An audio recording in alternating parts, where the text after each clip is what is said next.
সুন্দর করে তোমার ব্লক করলো, বাই বাই করলো। আর ওই যে ক্ষতি করার কথাটা দাদা বলে গেছে, অলরেডি আমার পেজ একটা স্ট্রাইক চলে আসছে।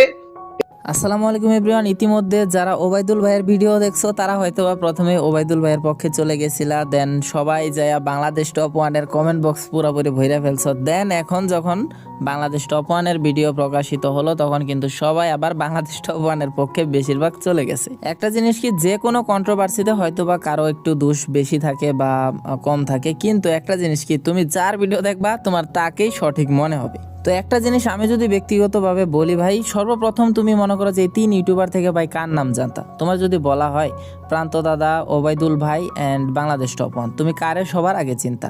এই 3 জনের মধ্যে বললাম, সেক্ষেত্রে অবশ্যই তুমি সবার আগে নামটা যার আসবে সেটা হলো বাংলাদেশ টপ ওয়ান। বাকি 2 জনের নাম যেটা আসে, 2টা নামই কিন্তু আমরা শুনতে পারছি কিন্তু রাত ভাইয়ের মুখ থেকে।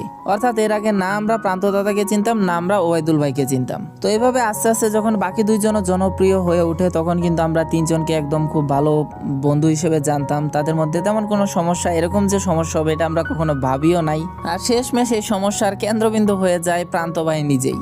তো বর্তমানে যে সমস্যাটা হয়েছে এটা হয়তো বা আরো ছোটভাবে শেষ হয়ে যাইতে পারতো, এত দূর পর্যন্ত যাইতো না। কিন্তু মাঝখানে যে মনে করো যে ওবায়দুল ভাই একেবারে পুরোপুরি দিয়ে বসলো, কন্ডিশন দিয়ে বসলো, প্রান্ত ভাই হয়তো তার টিমে থাকবে নয়তো রাত ভাইয়ের টিমে থাকবে, এরকম একটা কন্ডিশন দেওয়ার কারণেই কিন্তু আরো সমস্যাটা বেড়ে যায়। তবে প্রান্ত ভাই কিন্তু অনেক দিন ধরেই বাংলাদেশ টপ ওয়ানের সাথেই খেলে আসছে। তারপর আবার যত টুর্নামেন্ট বলো, আমরা এই কয়েকদিন যত টুর্নামেন্ট দেখছি সব টুর্নামেন্টে দেখছি প্রান্ত দাদা কিন্তু বাংলাদেশ টপ ওয়ানের সাথেই ছিল। মানে তাদের আলাদা একটা স্কোয়াড কম্বিনেশন কিন্তু ইতিমধ্যে হয়ে গেছে। তোমরা নিজেরা যারা টুর্নামেন্ট খেলো বা স্কোয়াড নিয়ে নিজের স্কোয়াড নিয়ে খেলো, তারা কিন্তু নিজেরাও বুঝতে পারো যে হঠাৎ করে ভাই একজন প্লেয়ারকে চেঞ্জ করে অন্য আরেকজনকে নেওয়া ভাই এতটাও সহজ না। কারণ এত কষ্ট করে তুমি একটা টুর্নামেন্টের জন্য আগে থেকে প্রস্তুতি নিয়ে রাখছো, টুর্নামেন্টের আগ মুহূর্তে যদি তোমার একটা প্লেয়ার চলে যায় যার সাথে তোমার অলরেডি কম্বিনেশন আছে, তখন কিন্তু তোমার অনেক ধরনের সমস্যায় পড়তে হবে। আবার নতুন প্লেয়ার খুঁজো, সেই প্লেয়ার সাথে তোমার কম্বিনেশন হবে কি হবে না।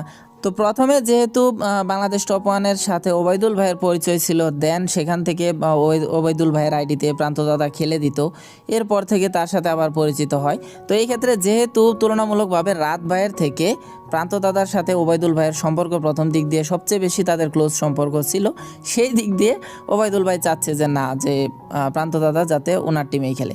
তো যদি আমি ওইভাবে চিন্তা ভাবনা করি, প্রথম দিক দিয়েই যদি এরকম হতো যে ওবায়দুল ভাই নিজের আইডিতে খেলে, প্রান্ত দাদা তার আইডিতে খেলে, তারা আলাদা স্কোয়াডে খেলে, ওই ক্ষেত্রে একটা কথা ছিল। কিন্তু এত দিন ধরে ভাই বাংলাদেশ টপ ওয়ানের স্কোয়াডে খেলে আসতেছে, হঠাৎ করে চেঞ্জ করে দিবে, এটা একটু অন্যরকম হয়ে গেল না?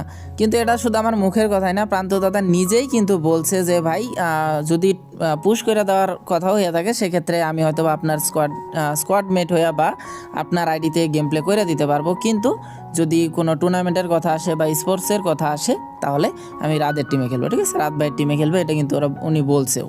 তো এত কিছু হয়ে যাওয়ার পরও আমরা চাই যে তারা 3 জন আবার এক হয়ে যাক। 2 জন তো একসাথেই আছে, আরেকজন একসাথে চলে আসুক। তবে এখন একজন আরেকজনের যেইভাবে রিপ্লাই দিছে, আমার কেন জানি মনে হচ্ছে না যে এটা আবার ঠিকঠাক হবে। তারপরও মন থেকে চাইবো যাতে সব কিছু ঠিকঠাক হয়ে যায়, কারণ এটা আমাদের ফ্রি ফায়ার কমিউনিটির জন্যই সব থেকে ভালো হবে। এই ছোটোখাটো কারণে ভাই এত বছরের সম্পর্ক শেষ করা একদমই ঠিক হবে না। তবে কেন জানি মনে হচ্ছে যে এই সমস্যাটা আরো বহু দূর যাবে। তো এটার কারণ কি, তোমরা ভিডিওটা দেখতে থাকো তাহলে বুঝতে পারবা। আমি প্রতি সিজন তার আইডি খেলি, আর নাহলেও এভারেজ হিসেব করে দেখলে 12-13 ঘন্টা করে প্রত্যেক দিন। ব্ল্যাক লিস্ট গেলে নয় তখন অফ টুকটাক অফ দাও, নইলে তো আইডি তুমি খেলতে থাকো, তাই না? হ্যাঁ, ব্ল্যাক লিস্ট গেলে তো ওটা অন্য হিসেব। তারপরেও তো ব্ল্যাক লিস্ট হিসেবে পুশ হয় কিছুদিন, তারপরে যে সময় সবারই মুন্ডা ভেঙে যায় তখন আর কি বাদ দিয়ে দেওয়া হয়। এখন তার কথা হচ্ছে এইটা যে হচ্ছে তাহলে টুর্নামেন্টে আমি কিছু করতে চাই, প্রান্তরের জন্য আমি এইভাবে পেমেন্ট দিই, প্রান্তর জন্য আমি এই করি সেই করি, তাহলে প্রান্ত কেন তোমার হয়ে খেলবে? সেই তো একতরফা তার মাইন্ড চলে আসলো, প্রান্ত কেন তোমার হয়ে খেলবে? প্রান্ত যদি আমার হয়ে খেলে তাহলে তো প্রান্তর লাভ, আলিফের লাভ, শুভর লাভ, আমার লাভ, মানে আমাদের টিমের লাভ। কিন্তু ওবায়দুল ভাই কোনো লাভ হচ্ছে না, ওবায়দুল ভাই কোনো নামই হচ্ছে না, তাহলে প্রান্ত কেন ওবায়দুল ভাইয়ের কাছ থেকে পেমেন্ট টুকটাক নিয়ে তাহলে আমার হয়ে কেন খেলবে? তাহলে প্রান্ত ওবায়দুল হয়ে খেলবে। এই জন্যই ওবায়দুল ভাই চেতা গেল, চেতা যায় সে তার মতো টিম বানাবে, এই সেই ঘটনা। তাও টিম যাদের নিয়ে বানাইছে, ওই হিমন গেমিং আমার হয়ে খেলে, আলিফের RNA স্কোয়াডের প্লেয়ার, তাহলে আলিফের প্লেয়ার টান দিল কে? ওবায়দুল ভাই। মাহফুজ ভাই যে কিনা 2024-এর শুরুতে আমাদের টিমমেট, টান দিল কে? ওবায়দুল ভাই। মেহেদি প্রাইমের হিসাব বাদ দিলাম, তাছাড়া যে কয়জন আছে সবই তো আমাদেরই প্লেয়ার ছিল। প্রান্ত টুর্নামেন্ট শুরু থেকে আমরা খেলতেছি, তাই না? তো ওটাই এই তো। টপিক আসলো, সেই স্কোয়াড ভেদাভেদ করে ফেলতে চাইতেছে টুর্নামেন্টের ভিতরে। তো জিনিসটা তো একদম না মানার মতোই। এটা কি মেনে নেওয়ার মতো আলিফ? না ভাই, চাইলে তো একটা প্লেয়ার ভাই স্কোয়াড থেকে চলে যেতে পারে না। এখন অন্য প্লেয়ার যদি আমাদের স্কোয়াড আনি খেলাই, সেক্ষেত্রে আমাদের 5 থেকে 6 মাস একটা টাইম নষ্ট হবে তার সাথে কম্বিনেশন মিলাইতে, বা সে আমাদের সাথে কম্বিনেশন মিলাইতে। আর আমরা 4-5 মাস মানে কেন ব্যয় করবে এত, যেখানে আমরা 2 বছর টাইম ব্যয় করে একটা পারফেক্ট একটা স্কোয়াড বানাইছি, সেখানে আমরা এটাই। আবার এত টাইম কেন নষ্ট করবো? তার মধ্যে এই 5-6 মাস কি জিনিসটাই- অডিয়েন্স কি বসে থাকবে? অডিয়েন্স আমাদের গালি দিয়ে উড়াই ফেলবে যে কারে বাদ দিলা, কেন বাদ দিলা। পরপর দেখা যাবে এই প্রান্ত জিনিসটাই ভাইও হেড ওবায়দুল খাবে। ভাইরে বুঝাইলাম। হুম। এই জিনিসটা ওবায়দুল ভাইরে বুঝাইলাম, ওবায়দুল ভাই মানতে রাজি না। সে তার জেদ নিয়া, সে তার আমার ওই যে ওই দুইটা কাহিনী নিয়া সে একদমই সে টুর্নামেন্টে আমাদের সাথে প্রান্তরে রাখতে দিবে না। প্রান্তর সাথে জানি আমার কোনো এদিকে টুর্নামেন্ট নিয়ে কোনো কথাই না হয়। এবং কি এই নিয়ে প্রান্ত তোমারও ওবায়দুল ভাই কি বলছে বলো? আমারে তো প্রথমে এসে বলে যে স্কোয়াড বানাবো, তুমি আমার স্কোয়াডে খেলবা। পরে আমি বললাম কি যে এই যে টুর্নামেন্ট যেগুলা খেলতাছি রাদের সাথে, প্লাস এতদিন যাবত খেলতাছি, তাহলে তার কি হবে? এই কি যে রাদের স্কোয়াডে বেরোয় আসবে, আমি রাদের সাথে কথা বলছি। এখন পরে আমি বলছি কি যে না দা, এরকম ভাবে তো খেলা যায় না, এতদিন যাবত খেলতাছি, একটা কম্বিনেশন, একটা মাইন্ডসেটের বিষয় আছে, এরকম খেললে তো আমার নিজের মনও টানবো না। প্লাস যে এক টাইমে এসে নিয়ে কথা বলতে বলতে লাস্টে সে আমার 2টা অপশন দেয়। তার কথা একটাই, তুমি রাদের টিমে টুর্নামেন্ট খেললে তোমার সাথে সম্পর্ক বাড়তা, তাই তো হইছে। এমন না যে তুমি আমার আইডি খেলতে আসছো। এরকম এরকম বলছে যে মানে যে কোনো এক পাশে তোমার থাকতে হইব, 2 পাশে থাকতে পারবা না। যদি তুমি আমার পাশে আসো তাহলে আসলা, রাত যদি সম্পর্ক রাখতেছে তাহলে রাখবে, না রাখলে না রাখবে।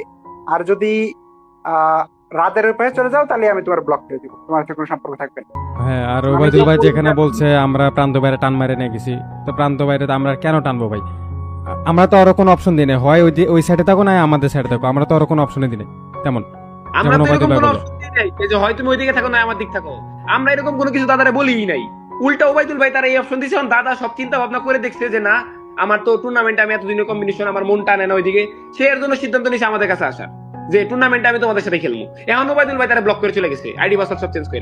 প্রান্তদা কি একবারও বলছো তুমি যে আমি তোমার আইডি খেলবো না, তোমার আইডি আর খেলে দিব না, তোমার সাথে আমার আমি সম্পর্ক তো শেষ? তারে ডিরেক্ট বলছি যে র্যাঙ্ক পুশের যে কয়দিন দিমু, বা তুমি যে কয়দিন র্যাঙ্ক পুশ দিবা, আমি যদি একদিন গেম খেলি অবশ্যই আমি তোমার আইডি খেলবো, অন্য কোনো আইডি কোনদিন খেলিও নি, খেলবো না। আর যদি টুর্নামেন্ট খেলার প্রশ্ন ওঠে, টুর্নামেন্ট যদি আমি খেলি তাহলে রাদের স্কোরে খেলি, তাছাড়া অন্য কোনো স্কোরে খেলবো। তো অনেক যাবত আইডি খেলার পরে আমার ফোনের মানে পারফরমেন্স একটু ডাউন হয়ে যায়, প্লাস ভিডিও কোয়ালিটি অনেকটা খারাপ থাকার কারণে আমি চিন্তা ভাবনা করলাম যে এখন একটা মানে পিসিতে শিফট হওয়ার জন্য। এটা কি তুমি করছিলে না ওবায়দুল ভাই করছিল চিন্তা ভাবনাটা? পিসিটা PC নেওয়ার নেওয়া- চিন্তা ভাবনা আমি করছিলাম, বাট পিসিটা আমার নিয়ে দিছিল ওবায়দুল ভাই। কত টাকা দিয়া? প্রাইস ছিল 36,000, মানে সেকেন্ড হ্যান্ড একটা পিসি নিয়েছিলাম। কিন্তু পিসিটার কোয়ালিটি অতটা বেশি ভালো ছিল না, কিন্তু ওই টাইমে পিসিতে গেম খেলতে বেশি একটা ভালো পিসি লাগতো না, তার জন্য নিয়েছিলাম। নিয়ে পরে আমি পিসিতে ওইভাবে ভালো গেম খেলতেও মানে পারতেছিলাম না, যেটা আমার ফোনে ছিল। পরে চিন্তা ভাবনা করলাম যে পিসিতে হবে না, একটা ফোন নেওয়া লাগবে। পরে ওবায়দুল ভাই ফোনটা নিয়ে দেয়, যাতে ভিডিও ভালো হয়, প্লাস আমার গেম প্লেও ভালো হয়, এর জন্য। মানে ওবায়দুল ভাই ভিডিও গুলো ঠিক মতো নিতে পারে। মেন তো পিসি বানানোর তো উদ্দেশ্য এই যে ওবায়দুল ভাই যেন ভিডিও গুলো নিতে পারে, কারণ ওবায়দুল ভাইয়ের জন্য তো তুমি ভিডিও বানাই দিতা, তোমার কাজই তো ছিল এটা, আইডি খেলা ওবায়দুল ভাইয়ের ভিডিও বানাই দেওয়া, তাই না? তো এই উদ্দেশ্য তো তোমার সাথে তার ছিল, মেন টপিক তো ছিল এটা যে আইডি খেলো আর আমার জন্য ভিডিও বানাই দাও। ফোনটাও কিনে দিয়েছে এই জন্য জানি ওবায়দুল ভাইয়ের ভিডিও দিতে পারে ভালো কোয়ালিটিতে।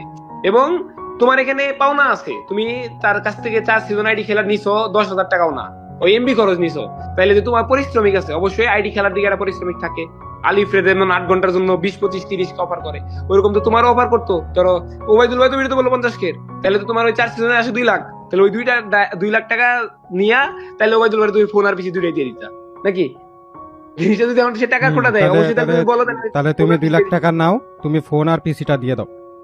ওটাই এটা কিন্তু তোমার ফোন নেওয়া পর্যন্ত, তার উপর তোমার যে এতগুলা ভিডিও তার ওবায়দুল ভাই চ্যানেলে, তাহলে তুমি বলো ভিডিওগুলা ব্যাক দিতে বা চ্যানেল ব্যাক দিতে, বলো চ্যানেল দিয়ে দিতে বলো, কারণ তোমারই তো গেম ভিডিওতে প্রমোশন গুলো ছিল, প্রমোশন দিয়ে ইনকাম করছে, এই ভিডিও গুলো দেখে যে পাবলিক সাবস্ক্রাইব করছে, গেম প্লে দেখে যে পাবলিক সাবস্ক্রাইব করছে, তাহলে এগুলো বলো। তাহলে ওবায়দুল ভাই ওবায়দুল ভাই আমার গেম প্লে দেখে তোমার কেন সাবস্ক্রাইব করবে, আমার করুক, আমার চ্যানেল দিয়ে দাও, তাই না? তারপরে ডিভাইস কিনে দেওয়ার কথা আসলো, ডিভাইস কিনে দেওয়ার সময় এখন ওবায়দুল